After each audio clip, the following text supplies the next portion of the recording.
Halo,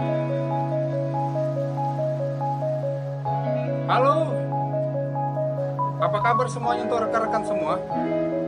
Saya dengan Jackson mau berbagi tentang bagaimana cara membaca flowchart dan diagram. Ini ya, baca flowchart dan diagram untuk memahami perlu beberapa langkah dan cara. Tapi sebelumnya Anda perlu bergabung di channel YouTube kita, di channel Creative Operator Club. Jangan lupa subscribe, like, dan tekan loncengnya agar kami bisa membuat video-video yang lebih baik lagi untuk mengedukasi rekan-rekan yang ingin tahu dan ingin belajar dan mau menjadi crane operator ataupun jadi seorang rigger pun juga kita perlu mengetahui membaca flowchart dan diagram.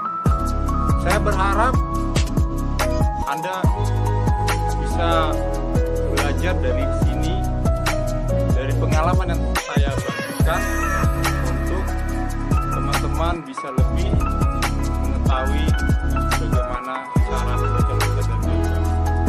Karena dengan cara yang baik dan benar, Anda bisa memahaminya dan mengetahuinya, dan Anda bisa nanti menerapkan ini di tempat kerja Anda nanti. Saya harap Anda setia menonton channel kita, dan kritik dan sarannya kami harapkan untuk kemajuan kita. Jangan lupa komentar, berikan masukan dan pendapat untuk perkembangan channel YouTube kita.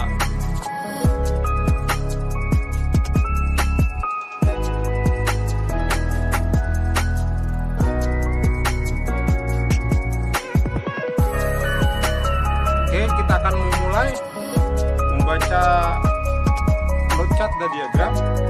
Kebetulan kita mengambil unit dari Tadano TG 500M.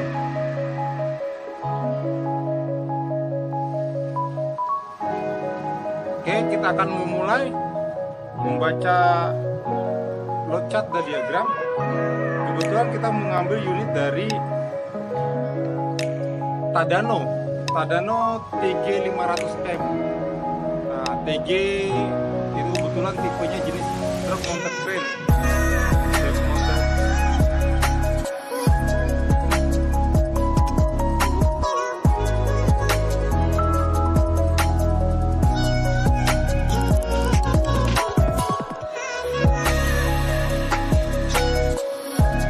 Kita kembali lagi membacanya, cara membaca tabel beban flowchart yang ada di tabel ini ya, tabel ini. Jadi untuk di sini nanti ada panjang paling bagian atas dari A ke arah kiri, dari kanan ke kiri itu panjang dulu. Bagian B dari atas ke bawah itu ada radius. Jadi nanti ada slide yang Anda bisa lihat juga kembali, yang mana saya tunjukkan. Terus untuk mengetahuinya, saya menggunakan penggaris cara mudah untuk alat bantu. Sebagai alat bantu, bagaimana caranya? Ini saya memberikan satu contoh. Jika panjang boomnya adalah 18 meter, kebetulan kita pakai performa A dulu. Jadi kita harus tahu dulu ada di flowchart itu banyak tabel. Pertama ada performa A, performa B, sampai bla bla bla bla. Karena di masing-masing unit masing-masing berbeda. Kenapa harus ada performa A, performa B? Di situ menunjukkan bahwa di performa A tertulis outrigger full extended, jadi outrigger keluar semua full, keluar semua. Jadi terus ada juga outrigger keluar setengah. Jadi ada outrigger keluar full, keluarnya semua, keluar setengah, dan keluar sedikit. Jadi makin macam-macam, masing-masing ada full extended, outrigger full extended, outrigger middle extended, ya. Jadi perlu diketahui, jangan salah membaca loncat. Perhatikan dulu tabel beban mana yang Anda gunakan. Terus kren Anda posisinya di settingan yang mana? Apakah outriggernya keluar full semua ataukah hanya setengah? Karena jika Anda membacanya di outrigger full tapi outrigger Anda lakukan kenyataannya adalah setengah, itu akan beresiko berbahaya, akan jadi kecelakaan kerja. Jadi pastikan gunakan outrigger full extended. Jika outrigger keluar semua, pastikan tabel bebannya Anda gunakan dengan full extended. Tidak boleh menggunakan middle, karena pasti ada perbedaan. Atau kebalikannya, jika Anda menerapkan unitnya Anda di lapangan adalah setengah middle extended, tapi Anda menggunakan performa A dengan full extended, pasti berbeda. Nanti resikonya berbeda juga. Nanti ada perbedaan kekuatan daripada konstruksi unit itu sendiri. Oke, saya harap teman-teman paham. Saya akan menggunakan penggaris ini. Ini contoh 18 meter. Saya tarik ke bawah dengan radius 10. Jadi seperti ini, dari atas ke bawah, dari terus kita ketemu radius 10. Ketemulah di dalam kotak itu, itulah tabel beban maksimum yang dapat diangkat. Yang dapat diangkat itulah tabel maksimumnya. Jadi Anda harus ketahui juga panjang boom, radius. Ya, dengan Anda mengetahui panjang boom dan radius, Anda mengetahui kemampuan daya angkat unit kren Anda pada saat Anda men-setting unit itu berdasarkan panjang yang Anda buat. Oke, pastikan itu jangan sampai Anda salah. Contoh kedua, saya akan buat panjang boom 25,3 meter. Terus untuk radiusnya adalah 16 meter. Tinggal tarik dari atas ke bawah, dari panjang boom 23,5, terus tarik ke bawah, turun ke bawah, terus dari bawah ketemu 16 sampai 16 meter radiusnya, ketemulah daya angkatnya. Itulah di dalam kotak tabel itu. Itulah sedikit cara membaca loncat dan diagram. Radius, panjang boom, dan di tengah-tengahnya adalah tabel beban. Saya harap Anda bisa memahami dan mengerti. Bila tidak, nanti kita akan coba pelajari kembali di waktu video berikutnya. Saya akan memberikan satu contoh seperti bagaimana caranya. Pertama, ini saya akan tuliskan di papan tulis. Oke. Panjang boom, ya. Ini panjang boom. Terus yang turun sini radius. Oke. Di sini ada garis. Oke. Jika tadi di sini adalah panjangnya 18, ini 15, sekian. 25,3. Oke. Jika di sini adalah tadi 10 meter, inilah beban yang bisa diangkat. Terus begitu juga seperti ini, 16. Ketemulah sini, tarik sini. Inilah pertemuannya. Seperti itu contohnya untuk tabel beban. Saya harap Anda bisa memahaminya. Terima kasih.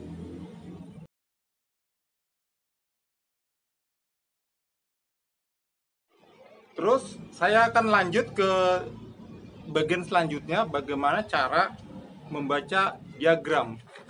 Diagram seperti ini. Oke. Caranya adalah ini panjang boom. Oke. Ini panjang boom. Ke atas ini panjang boom. Di sini adalah radius. Terus yang garis dari atas ke bawah melengkung ke bawah ini adalah sudut boom atau boom angle ya, boom angle.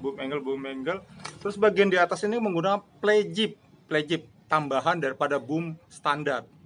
Jadi ekstra boom, tambahan boomnya itu play jib. Jadi ini panjang boom 18 dari 10, 18, 25, 32 sampai 40. Ini working radius. Terus di sini lifting height atau boom tip height ya, tinggi daripada boom. Panjang boom dengan tinggi boom pasti berbeda. Ya, pasti berbeda. Seperti ini gambarnya. Terus saya akan gunakan penggaris ini juga untuk menarik satu titik. Pertama, ketahui panjang boom dan radius. Setelah Anda mengetahui panjang boom dan radius, contoh saya ambil radius 15 meter. Oke.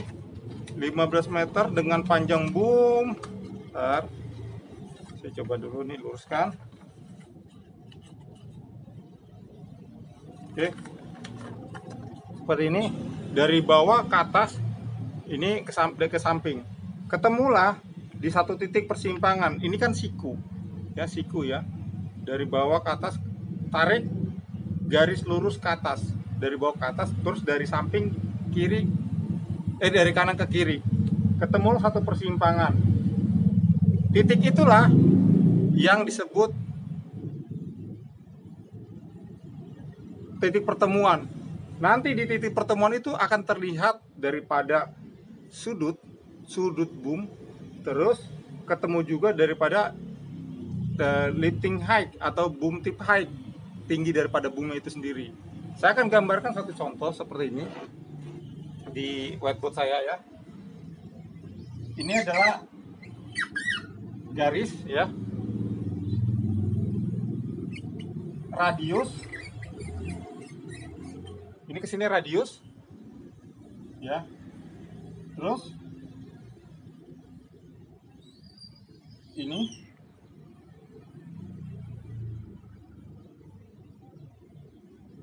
masing-masing ini adalah panjang boom.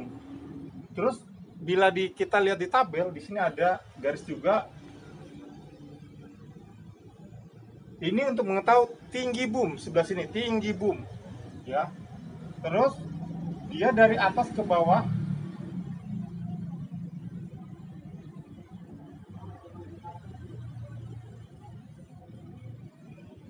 ya. Yang ini adalah yang dari atas ke bawah adalah sudut dimulai dari bawah. Di bawah itu 0 derajat, ini 90 derajat. Oke, 0 90 ya, 0 90. Nah, disinilah.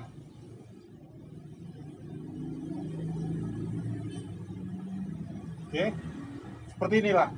Ini adalah jika ketemunya di tengah-tengah ini, ya, panjang boomnya adalah panjang boom ini, radiusnya ini, ya, sudutnya ini.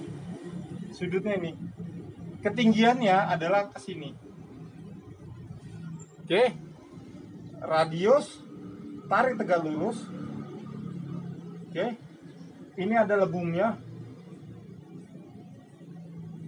Ini adalah sudut boomnya.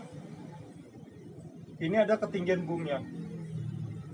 Jadi pasti ada perbedaan tinggi dan panjang. Panjang boomnya tidak berubah, tapi tinggi boom bisa berubah. Ada perbedaan. Panjang boom tidak berubah, tapi tinggi boom bisa berubah. Saya harap ini bisa dipahami dan dapat dimengerti teman-teman semua. Semoga ini bisa membantu teman-teman dalam membaca diagram. Jika nanti ada kekurangan yang ingin ditanyakan, bisa masukkan di kolom komentar. Nanti kita bisa bicara di sana, ngobrol lebih banyak. Saya akan membantu di sana untuk menjelaskan lebih dalam jika ada kendala teman-teman di lapangan. Terima kasih.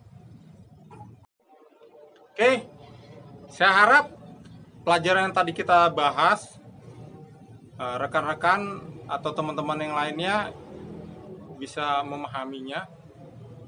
Jika masih kurang paham, kita bisa belajar kembali atau teman-teman bisa masukkan pertanyaannya untuk di kolom komentar. Kita akan satu-satu pelajari dan saya akan coba menjelaskan lebih detail kembali. Mungkin penjelasannya agak lebih cepat, mungkin ada kekurangan, ya mohon dimaklumi dan dimaafkan. Kita coba perbaiki satu demi satu. Saya harap teman-teman dapat memahaminya sedikit daripada apa yang saya bagi cara membaca locat dan diagram. Jangan lupa subscribe, like channel kita, dan hidupkan loncengnya agar channel kita bisa berkembang dan kita bisa mengedukasi ke banyak orang untuk berbagi pengetahuan pengalaman ke depan harinya agar teman-teman tahu memahami cara membaca locat dan diagram pada kren. Untuk unit hampir semua sama, daripada semua unit, entah itu daripada truck mounted crane, crawler crane, rafter crane, all crane, ataupun yang lainnya, tekniknya sama, cara membacanya itu yang harus Anda pahami. Jika Anda memahami locat dan diagram dengan baik dan benar, Anda dapat menganalisa suatu pekerjaan sebelum Anda mengeksekusinya. Jadi jika Anda memahami locat dan diagram dengan benar, Anda dapat membuat satu analisa pekerjaan sebelum Anda memulai pekerjaan tersebut menggunakan alat Anda. Kita hanya membuat satu gambar diagram sketsa di kertas atau kita di tabel yang ada, kita bisa tentukan berapa dimensi material yang kita angkat, berat bebannya serta radius. Kita masukkan di dalam tabel-tabel tersebut, kita lihat yang mana yang bisa yang dapat menjangkau kegiatan tersebut, ya. Jadi untuk memastikan kegiatan itu bisa dan tidak, adanya di locat dan diagram dengan menggunakan analisa. Analisa itu penting karena bila Anda tidak mengetahui analisa, tidak memahami analisa, Anda salah dalam bekerja. Itu adalah pengalaman yang saya bagi dari diri saya. Saya berharap teman-teman bisa mendapatkan pengalaman baik dari saya untuk teman-teman bisa pakai juga untuk gunakan ke depan harinya. Saya ucapkan terima kasih sudah menonton channel kita dan sudah setia mendengarkannya. Saya mengucapkan terima kasih buat teman-teman yang sudah menonton, like dan subscribe dan share. Terima kasih. Salam buat teman-teman semuanya. Saya berharap kita bisa maju bersama-sama, berhasil berkembang bersama-sama. Kita minimkan kecelakaan kerja agar kecelakaan kerja itu minim dan kita mendapatkan edukasi ke depan harinya. Terima kasih. Salam dari saya, Jackson. Saya mengucapkan terima kasih untuk teman-teman semuanya. Selamat bertugas. Sampai di video berikutnya, di sesi yang berikutnya, nanti akan kita buat satu video berikutnya yang akan mendukung kegiatan belajar mengajar ataupun pengetahuan kita. Terima kasih. Mari.